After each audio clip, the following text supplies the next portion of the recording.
दोस्तों, आजकल के लोगों का फैशन बन गया है कि अगर भूत प्रेत के बारे में कोई बात कही जाए तो तपाक से बोलेंगे कि क्या पुराने जमाने की दुखियानसी मनगढ़ंत कहानियां सुनाने लगे हो। मगर सच यही है कि जिस पर बीतती है वही जान सकता है कि इस दुनिया में हम इंसानों के सिवा भी एक दूसरी दुनिया होती है, जिसे हम लोग आत्माओं या भूत प्रेत की दुनिया भी कहते हैं।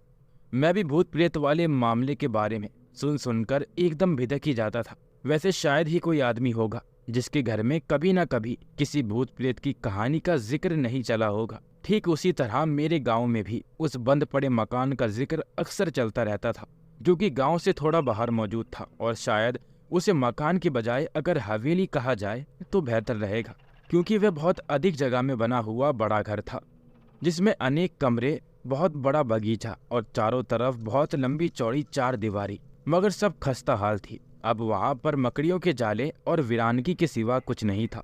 बहुत से लोगों का कहना था कि रात में अक्सर घर के भीतर से रोने और चीखने चिल्लाने की आवाज सुनाई देती है, और जैसे जैसे रात बढ़ती जाती है डरावनी आवाजें भी तेज होती जाती हैं। बहुत से लोगों ने तो ये दावा तक किया है कि उन्होंने वहां से रात में गुजरते वक्त घर की आंगन में कोई साया टहलता तक देखा है, और चांदनी रातों में तो एक औरत को घर की छत पर घूमते हुए भी देखा गया है। कुल मिलाकर उस घर को हॉन्टेड हाउस कहना गलत नहीं होगा। गांव के लोग बताते थे कि कभी वह घर गांव के सबसे सुंदर और बड़े घरों में से एक था। वहां पर एक बहुत बड़ा परिवार रहता था, जिसकी गांव में बहुत इज्जत थी। घर का मुखिया बलदेव सिंह बहुत समय तक गांव का भी मुखिया रहा था। छोटे बड़े झगड़ों से लेकर बड़ी बड़ी समस्याओं तक सभी कुछ वह सुलझाने में कुशल था। मगर जब घर की ही बात आई तो वह भी लाचार हो गया। दरअसल उसके दो बेटे थे जिनकी शादी हो चुकी थी। बड़े लड़के रघु के भी बच्चे थे, मगर छोटे बेटे कर्मवीर की पत्नी को शादी के बहुत समय बाद भी बच्चे नहीं हुए थे। डॉक्टर और नीम हकीम सब हाथ खड़े कर चुके थे। उसके बाद शुरू हुआ तंत्र मंत्र का प्रयोग। कहते हैं कि उसके बाद उस घर में अक्सर एक लंबा तगड़ा तांत्रिक आने जाने लगा, जिसका दावा था कि किसी बुरी आत्मा ने छोटी बहू सुंदना की कोख बांध रखी है, इसीलिए उसे बच्चे नहीं हो रहे हैं। मगर वह सब कुछ ठीक कर देगा। शुरू शुरू में घर के सदस्य उस पर भरोसा नहीं करते थे, मगर धीरे धीरे सब कुछ सामान्य होने लगा और बहुत बार वह घर पर आने जाने लगा। उसका कहना था कि उसका इलाज 6 महीने चलेगा। लगभग 2 महीने बाद ही वह अनर्थ हुआ, जिसके बारे में कभी किसी ने सोचा भी नहीं था। दरअसल एक मनहूस सुबह को उस तांत्रिक और सुन्नदा की लाश घर के एक कमरे में पड़ी मिली। मगर गौर करने वाली बात तो ये थी कि इस दौरान सुन्नदा का पति करमवीर फरार मिला। उसके बाद पूरे गांव में चर्चा था कि उस तांत्रिक और छोटी बहू के बीच में गलत संबंध बन गए थे, जिन्हें एक दिन उसके पति करमवीर ने रंगे हाथों पकड़ लिया। उसके बाद गुस्से में आकर दोनों को मार डाला और वहां से फरार हो गया। फिर कभी उसका पता नहीं चल सका। उस घटना के कुछ समय बाद ही बलदेव सिंह की मौत हो गई। उसके बाद तो जैसे उस घर में सुख चैन ही खो गया था। अभी इन हादसों से घर वाले उबर भी नहीं सके थे कि रघु की बेटी पुष्पा की रहस्यमयी परिस्थितियों में मौत हो गई। बचे हुए सदस्य अब बुरी तरह डर गए, क्योंकि ये मौत सामान्य नहीं थी। जरूर इस घर पर ही किसी बुरी आत्मा का साया मंडरा रहा था, जो एक एक करके अब घर के सदस्यों को मारने लगा था। और सभी का मानना था कि वह आत्मा उस तांत्रिक की है, जिसे इस घर में मारा गया था, क्योंकि उसकी हत्या के बाद से ही मौतें शुरू हो गई थी। डर के मारे बाकी सदस्य घर छोड़कर भागने लगे। मगर दुर्भाग्य ये था कि घर छोड़ने से पहले रात में रघु की पत्नी भी मारी गई।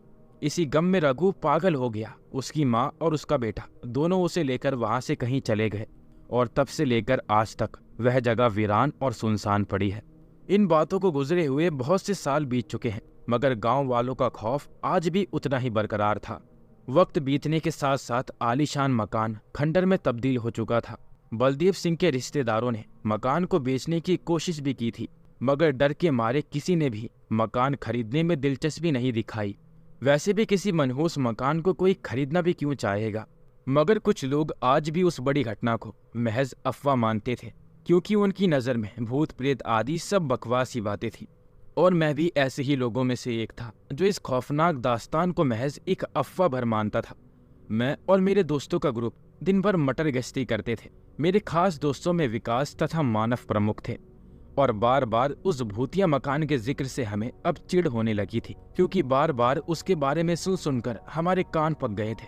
इसीलिए हम लोगों ने एक दिन एक योजना बनाई कि हम लोग रात को उस घर में घुसेंगे और लोगों को और भी ज्यादा भयभीत करने की कोई खुराफात रचेंगे। इस प्लान में मैं भावना को भी शामिल करना चाहता था, क्योंकि उसे लेकर भी मेरे मन में एक आइडिया था। मगर जब मैंने उससे इस विषय में बात की तो वह पहले तो बहुत डर गई और फिर कहा, क्या तुम पागल हो जो ऐसी मनहूस जगह पर मुझे ले जाना चाहते हो? नहीं बाबा, मैं तुम्हारी तरह इस बेवकूफ़ी में तुम्हारे साथ आने से रही, और अगर मेरी बात मानो तो तुम भी वहां कभी मत जाना। उसकी इस बात से मैं चिढ़ सा गया और उससे कहा, बस इतना ही दम है तुम्हारे भीतर, कर ली हम लड़कों की बराबरी। अरे जिस बात को बीते बरसों गुजर गए, तुम आज भी उससे डरती हो। भावना ने कहा, देखो वो सच किया है ये तो मैं नहीं जानती, मगर इतना जरूर जानती हूँ कि जो बात पूरा गांव मानता है उसे हमें भी मानना चाहिए। अब मैंने उससे सीधा पूछा, मतलब तू हमारे साथ नहीं आ रही? भावना ने थोड़ा गुस्सा दिखाते हुए कहा, तू ये पागलपन क्यों करना चाहता है? आखिर क्या मिलेगा तुम्हें वहां जाकर? मैं भी जैसे वहां जाने की कसम खाया बैठा था, इसलिए कहा वो सब मैं तुम्हें बाद में बताऊंगा, बस तू एक बार हमारा साथ दे दे। वहां जाकर जल्दी ही वापस लौट आएंगे और किसी को भी कुछ नहीं होगा, ये वादा है मेरा। भावना वहां बिल्कुल भी नहीं जाना चाहती थी, मगर मना करके वह मुझे भी नाराज नहीं करना चाहती थी, क्योंकि वह मुझे बहुत ज्यादा चाहती जो थी। और आखिरकार उसने ना चाहते हुए भी उस भूतिया इमारत में जाने के लिए हामी भर दी। मगर काश वह उस डरावनी जगह जाने से इनकार कर देती तो ही हम सबके लिए ठीक रहता। मगर इस बात का अंदाजा मैं उस समय लगा ही नहीं पाया, वरना हमारे साथ वह सब कभी घटता ही नहीं जिसने हम सभी को दहला कर रख दिया। मैं, मानव और भावना अगली रात उस डरावनी और मनहूस हवेली की तरफ बढ़े जा रहे थे। चांदनी रात थी, आधे से ज्यादा चांद आसमान में अपनी छठा बिखेरे जा रहा था। समय रात के 12 बजे के आसपास रहा होगा। इस समय को हमने इसीलिए चुना था कि कोई हमें आते जाते नहीं देख सके। विकास हमारे साथ नहीं आ सका था क्योंकि वह कुछ दिनों के लिए गांव से बाहर गया हुआ था। मानव हमारे एक बार कहते ही यहाँ आने के लिए तैयार हो गया था। भावना मेरे बार बार कहने से यहाँ आने के लिए तैयार तो हो गई थी, मगर वह डरी बहुत ज्यादा हुई थी। लेकिन मैंने उसे विश्वास दिलाया था कि आज रात को हम कुछ ही घंटों के लिए वहां जाएंगे, उसके बाद वापस लौट आएंगे। तब कहीं जाकर वो तैयार हुई थी। थोड़ी देर बाद ही हम उस खौफनाक जगह पर पहुंच चुके थे। इस समय हम मकान के मुख्य गेट के सामने खड़े थे। चांद की भरपूर चांदनी में वह मकान और भी रहस्यमयी और डरावना लग रहा था। इसके साथ ही आज यहाँ पर एक अजीब सी खामोशी पसरी हुई थी। मुख्य गेट बहुत बड़ा और भारी था, जो लोहे का बना हुआ था, जिस पर जंग लगने के कारण उसका रंग काला पड़ चुका था। उस पर लटका ताला भी जाने कब से जंग लगने के कारण टूटकर वही नीचे जमीन पर गिरा हुआ था। कुछ समय बाद गेट खोलकर जब हम सभी अंदर घुस रहे थे, ठीक उसी समय कोई लगातार हम पर अपनी नजरें गड़ाए था। वह मुख्य गेट से थोड़ी दूर पर घर से बाहर मौजूद एक पेड़ के नीचे खड़ा था, मगर उस समय हम में से किसी की भी नजर उस पर नहीं गई थी, क्योंकि हमारा सारा ध्यान सिर्फ उस विशाल और उजड़ चुके मकान पर था। भीतर घुसते ही हमें हर तरफ लंबी लंबी घास नजर आई, हर तरफ वीरानगी का राज था। मैंने जेब से टॉर्च निकालकर जला ली, क्योंकि भूत प्रेत का तो मालूम नहीं, मगर इतना जरूर मालूम था कि अगर हम ऐसे ही अंधेरे में आगे बढ़े तो कोई सांप बिच्छू जरूर काट खाएगा। बहरहाल सबसे आगे मैं चल रहा था। उसके बाद मानव अपने हाथ में हाई क्वालिटी वीडियो कैमरा लिए चल रहा था। वह बहुत अच्छा मगर शौकिया फोटोग्राफर भी था। सबसे आखिर में पीछे पीछे भावना डरते हुए चल रही थी। उसके चेहरे से लग रहा था जैसे आज उसको वो सभी भूत प्रेत की कहानियां याद आ रही हैं जो उसने यहाँ के बारे में सुनी है। कुछ मिनटों में ही हम सभी ग्राउंड फ्लोर वाले कमरे में घुस चुके थे। कम से कम 7 या 8 बड़े छोटे सभी तरह के कमरे थे। मकान के अंदर घुसने में हमें कोई ज्यादा दिक्कत नहीं हुई, क्योंकि दरवाजे काफी खस्ता हाल थे, ताला वगैरह भी नहीं लगा था। हर तरफ धूल मिट्टी के ढेर लगे थे, क्योंकि सालों से यहाँ कोई नहीं आया था। दीवारों का पलस्तर जगह जगह से उजड़ा हुआ था, जिससे ईंट बाहर झाँक रही थी। कुछ समय तक इधर उधर का मुआयना सा करने के बाद मैंने मानव से वीडियो कैमरा ऑन करने को बोला। चल प्यारे, शूट कर डाल ये दिलकश नज़ारे। मेरी इस बात से भावना ने बुरा सा मुंह बनाया और कहा, यहाँ कहाँ है दिलकश नज़ारे, आर यू फूल? मैंने भी अंग्रेजी झाड़ी और कहा, no dear, I am not a fool but I am a very very cool. तुम देखना, जब इस हॉरर प्लेस का शूट हम अपने यूट्यूब चैनल पर डालेंगे तब लाइक्स ही लाइक्स और सैकड़ों लोग हमारे चैनल को सब्सक्राइब करेंगे। शोहरत तो मिलेगी ही, साथ में पैसा भी। उसके बाद मैं और तुम एक शानदार सी जगह पर हनीमून मनाने जाएंगे। मेरी आंखों के सामने चुटकी बजाते हुए भावना ने कहा, जागती आंखों से सपने देखना बुरी आदत है, और वैसे भी हनीमून से पहले शादी भी करनी होती है, और उसका कोई चांस तो नहीं दिखाई दे रहा मुझे तो। मैंने उसे टोकते हुए कहा, मानता हूँ यार कि इस टाइम एक मनूस जगह पर मौजूद है, मगर कम से कम बातें तो मनूस मत करो। शादी, हनीमून, फिर बच्चे, सभी कुछ तो होगा, बस तुम मेरा साथ बनाए रखना। अब बीच में मानव भी टपक पड़ा। अबे साले, मैं क्या यूं ही यहाँ पर जान लुटाने आया हूँ? कुछ मेरा भी तो सोच, या फिर मुझे सिर्फ ये कैमरा ढोने का सामान ही समझ रखा है? अरे यार, तेरे बारे में भी सब सेट कर रखा है इस दिमाग में। पहले तू अपना जलवा तो दिखा, फिर तेरा भी कल्याण ही होगा, तथास्तु। ये कहते हुए उसने अपने हाथ को सचमुच आशीर्वाद वाले तरीके से कर लिया। उसके बाद मानव ने कैमरा चालू कर लिया और मैं डिस्कवरी चैनल वालों की तरफ से बोलने लगा था, देखो, ये है वो खौफनाक जगह जिसने सालों से लोगों के दिलों में दहशत कायम कर रखी है। डर का आलम यह है कि रात की छोड़िए, दिन में भी कोई यहाँ नहीं भटकता, मगर आज उसी डरावनी जगह पर अपनी जान दांव पर लगाकर हम और हमारी टीम सच का पता लगाने के लिए पहुंची है। इसलिए पल पल की रिपोर्ट आप सभी तक पहुंचाने के लिए मैं और मेरी टीम हमेशा तैयार है। जिस समय ये सब वीडियोग्राफी चल रही थी, ठीक उसी समय एक औरत की दिल दहला देने वाली चीख वहां पर गूंज उठी। चीख ऊपर से आती हुई महसूस हुई थी। भावना डरकर मुझसे लिपट गई। इस समय वह थर थर काँप रही थी। मानव ने भी एकदम से कैमरा बंद कर दिया और कुछ घबराहट में बड़बड़ाया, ये चीख कैसी थी? लगता है जैसे किसी औरत को बुरी तरह से मारा जा रहा है। इतनी दर्दनाक चीख। एक पल को तो मैं भी चौंक कर रह गया, मगर फिर जल्दी खुद को संभालते हुए बोला, कुछ नहीं है, जरूर हमें कोई भ्रम हो रहा होगा, लेकिन भ्रम एक को हो सकता है, सभी को नहीं। भावना घबराहट में बोली, जितनी जल्दी हो सके हम सभी को फौरन ही यहाँ से निकल जाना चाहिए, वरना हम सब किसी बड़ी मुसीबत में फंस सकते हैं। ठीक उसी पल मानव अपने कैमरे को लेकर हम दोनों के पास आया और कुछ समय पहले ही रिकॉर्ड की हुई क्लिप दिखाने लगा। लगभग 5 मिनट की उस क्लिप को देखकर हम सभी की आंखें भय से फैल गईं, क्योंकि उसमें एक जगह पर भावना के ठीक पीछे एक औरत खड़ी थी। लाल साड़ी में लिपटी हुई, चेहरा धुंधला दिखाई दे रहा था। ये सब देखकर भावना रो पड़ी। मैंने पहले ही कहा था कि यहाँ मत आओ, मगर तुम नहीं माने। देखा तुमने वो औरत कैसे मेरे पीछे खड़ी है, जबकि यहाँ हम तीनों के सिवा कोई नहीं था। ये भटकती आत्मा है जो हमारे आसपास मंडरा रही है। इससे पहले कि ये हम सबको मार डाले, भागो यहाँ से। इससे पहले कि मैं इस पर कोई जवाब दे पाता, मेरी नज़र खंडरनुमा हवेली की सीढ़ियों पर गई, जिन पर एक स्थान पर वही लाल साड़ी वाली औरत खड़ी थी, जिसे मैंने अभी अभी वीडियो में देखा था। वह मुझे ही देख रही थी और इस बार उसका चेहरा बिल्कुल साफ साफ दिखाई दे रहा था। इस बार मुझे भी डर का एहसास हुआ। माथे पर पसीने की बूंदें झिलमिला उठी और एक ही सवाल उठ रहा था, क्या हम सब फंस चुके हैं? भावना के चेहरे पर खौफ साफ साफ देखा जा सकता था। ये जगह सचमुच हॉन्टेड है। अभी इसी वक्त यहाँ से वापस चलो, वरना हम सब मारे जाएंगे। वह लाल साड़ी वाली औरत हम सब के लिए एक खतरे की घंटी है। हाँ यार, भावना सही बोल रही है। मानव ने भी थोड़ा डरते हुए कहा, तुमने देखा नहीं कैसे वे हमारे बनाए वीडियो में दिखाई दे रही थी, जबकि उस समय वे वहाँ कहीं पर मौजूद नहीं थी।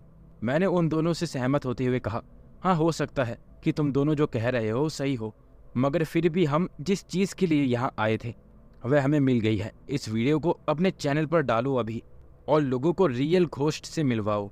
भावना चिल्लाने लगी, ये काम यहाँ से चलकर भी तो हो सकता है। डर से मेरी जान निकले जा रही है और तुम्हें अब भी चैनल की पड़ी है। मैं अब यहाँ से जा रही हूँ, तुम्हें जो करना है करो। ये कहकर भावना वहाँ से निकल गई। ये लड़कियाँ भी ना कितनी जल्दी डर जाती हैं, और ये भूत प्रेत भी शायद इन्हें ही डराने को बने हैं।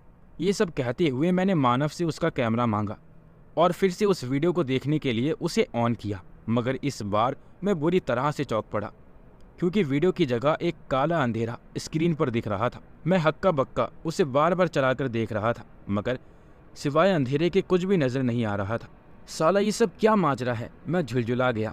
मानव ने मेरे पास आते हुए कहा, मुझे लगता है हमें यहाँ नहीं होना चाहिए, कुछ तो अजीब है यहाँ। मैं उसे कुछ जवाब दे पाता उससे पहले ही एक बार फिर से एक औरत की चीख मेरे कानों तक पहुँची, मगर इस बार मैंने वह चीख साफ साफ पहचान ली, क्योंकि वह चीख थी भावना की, जो अभी कुछ ही मिनटों पहले यहाँ से बाहर गई थी। मैं और मानव उसी समय चीख की दिशा में भागे। थोड़ी दूर पर लंबी घास में भावना गिरी पड़ी चीख रही थी।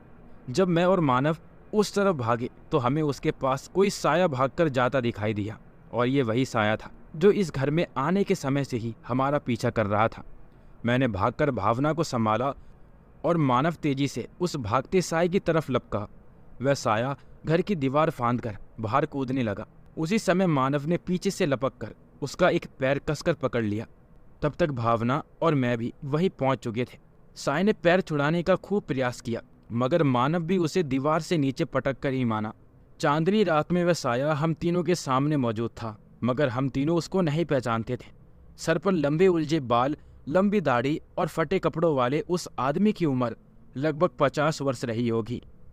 कौन हो तुम और हमारा पीछा क्यों कर रहे थे? मैंने उसका गला पकड़ते हुए गुस्से से पूछा। मेरे गुस्से का उस पर कोई खास असर नहीं दिखा और वह चुप रहा।